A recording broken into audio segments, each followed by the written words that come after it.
করতে চান, যদি 5,000 টাকা, আমি 10, 12, 15,000 টাকা ছেড়ে দিই, যে কোনো ডিপার্টমেন্ট থেকে 5,000 টাকা রোজগার করতে গেলে আপনাকে 10 ঘন্টা 12 ঘন্টা আপনাকে সবসময়ের জন্য কাজ করতে হবে।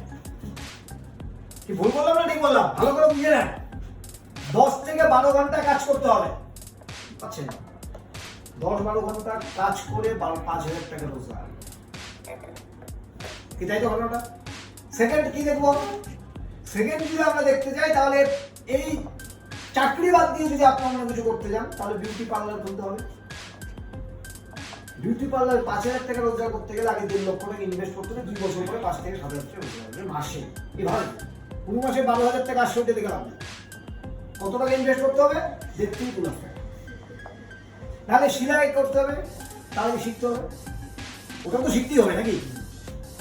তো সেলাই যদি শিখতে হয়, তাহলে সেক্ষেত্রে আবার মেশিন নিতে হবে, সেক্ষেত্রে 50-60,000 টাকা, এবং সেটা তো সময় লাগবে।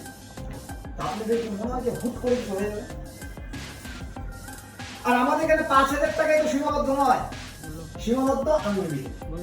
তো নতুনরা যারা আছে তারা ভাবার আগে না বিশেষ করে বুঝে নেবেন, নিজের বিবেকের সাথে ভাববেন যে যেই প্রোডাক্টটা আমরা ইউজ করব, যেই প্রোডাক্টটা আমরা ইউজ করব, সেই প্রোডাক্টটা দিয়ে বিজনেস যদি গ্রো করা যায়, তাহলে আমাদের অসুবিধা কোথায়?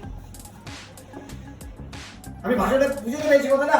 যে প্রোডাক্টটা আমরা ইউজ করব, সেই প্রোডাক্টই তো আমার গ্রো হচ্ছে, কিন্তু হিন্দুস্তান লেবারের প্রোডাক্ট আমি ইউজ করলে ওটা দিয়ে বিজনেস গ্রো করতে পারবো।